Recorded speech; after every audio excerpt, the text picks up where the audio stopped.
right, rule number 4. Your brain is lazy. Your brain would not call it lazy. Your brain would call it efficient. It's kind of like a male. Never do anything you don't have to do. Okay, that was a joke. You notice how all the girls laugh?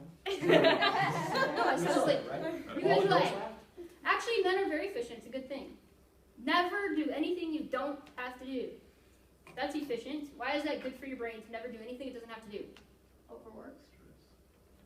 Now, your brain's not that complicated. All it wants to do is survive and reproduce. So you overwork it. It's not that complicated. It's an incredibly efficient thing to never do anything you don't have to do. If I don't turn on appliances in my house that I don't need, I'm going to use what? Less energy. If I don't make things, if I don't make things that you drink, what do I use? Less food. Less energy. Your brain's just really efficient. Never do anything it doesn't have to do. So a lot of people go, Christy, I don't know this thing about caffeine. It doesn't do anything for me. Sure it does. Stop drinking. So what your brain does is when you start drinking epinephrine in the form of coffee, your brain goes, oh, cool, epinephrine. The first time you drink it, you feel out of balance because you are, right?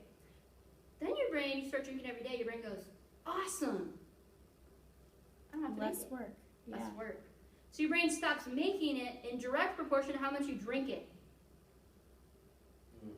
That's called efficiency, right? Make less. So we'll stop making epinephrine in a direct proportion to how much you are drinking on a given day. When will you see whether or not caffeine affects you? When you stop. Drinking 5 cups of coffee makes you feel Crummy. normal. Oh no. Not up, normal. Not drinking coffee makes you feel Crummy. like crap, right? Your brain's going bad, bad, bad, bad, bad, bad, bad. And it keeps on the whole bad thing for a really long time. Yep. Right? Until you drink coffee again. And guess what? Your brain has an excellent memory. It will remember caffeine. It'll code it in its brain. And it'll want you to have it on occasion, but suppose you start drinking again. Your brain will go, awesome.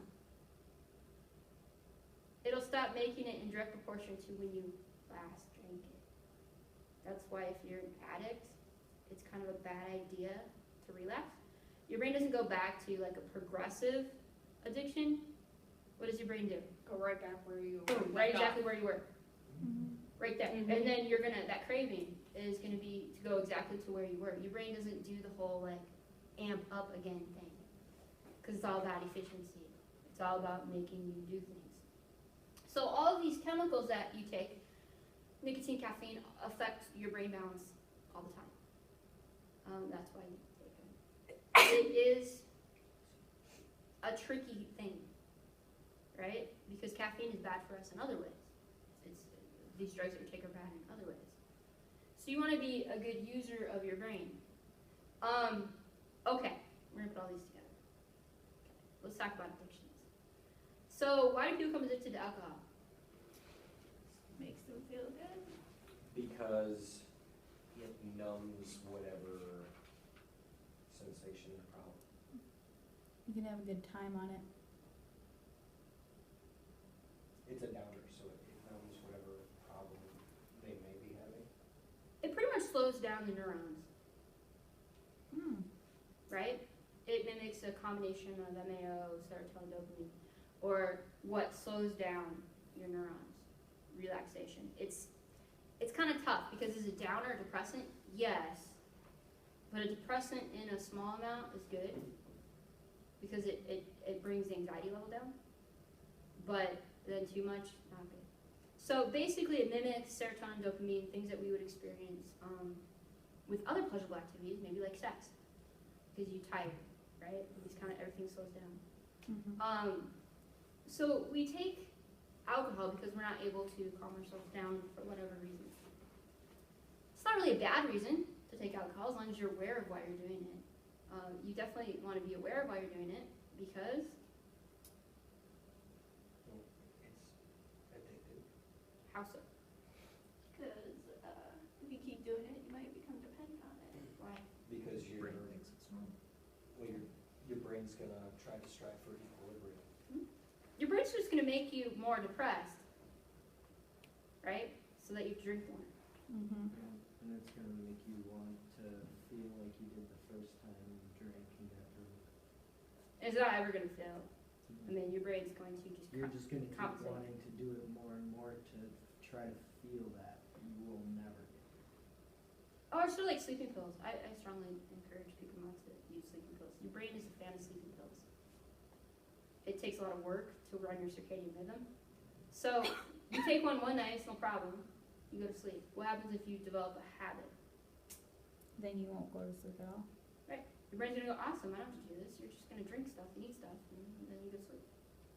So it'll stop doing that. So it actually exasperates all other problems that you already have. Okay, let's put this into perspective.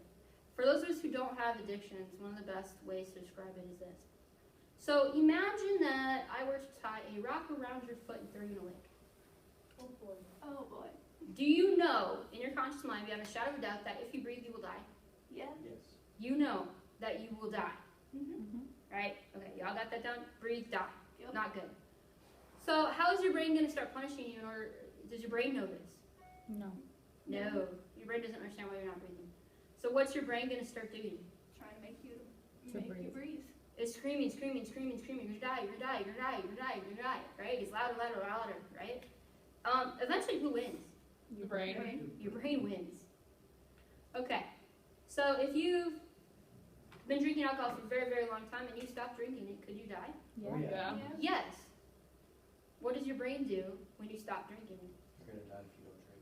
You're gonna die, you're gonna die, you're gonna die, you're gonna die. So imagine that you had to put up with, so I put you in a lake, rock, and I looked at you and said, you won't die, I promise. Oh boy. Whatever. But I promise, you're not gonna die. You just have to go through this for 4 to 6 months and then you'll feel better. You crazy? Okay, so why is it so difficult to get off substances? Because It's a our never-ending brain wants war. it. It's equal. It's not even want it, it needs it. It's Can you like die? you're gonna Yeah, you can die. again. You can legitimately die for going off substances. Drink just flat off. Yeah. Yeah. You can die. And your brain's going, you're gonna die, you're gonna die, you're gonna die, you're gonna die, you're gonna die. Anybody try to quit smoking? Yep. Yeah. You're Yeah. gonna die for lots of reasons. The thing about quitting smoking is it's a very complex addiction. It doesn't just involve nicotine. Nicotine is probably the least of the addictions. It's the habits. It's like the hand. There's in like a mouth, bunch of it's stuff like in there. Like, if you have a good day, you're always remembered by that good day when you woke up first in the morning, you had that first cigarette, and It wants it again. it wants it again, it wants It that. wants it whenever you usually take the habit. Well, interestingly enough, people who are smokers are psychologically a lot more healthy than non-smokers. What? I can do a Yeah. PT test, like, I am a smoker, and I smoke all the time, and I am in the military, I can run, I can pass my PT test for the military. Well, I and yet- didn't say it's best for your body. It's not best for your body, clear. But still, It's not definitely physically good for you. Absolutely. Psychologically, people who smoke are much healthier than non-smokers. Take that big tobacco. Yeah. Why are they Yeah, that we could psychologically do more healthy? To tell that to the tobacco companies.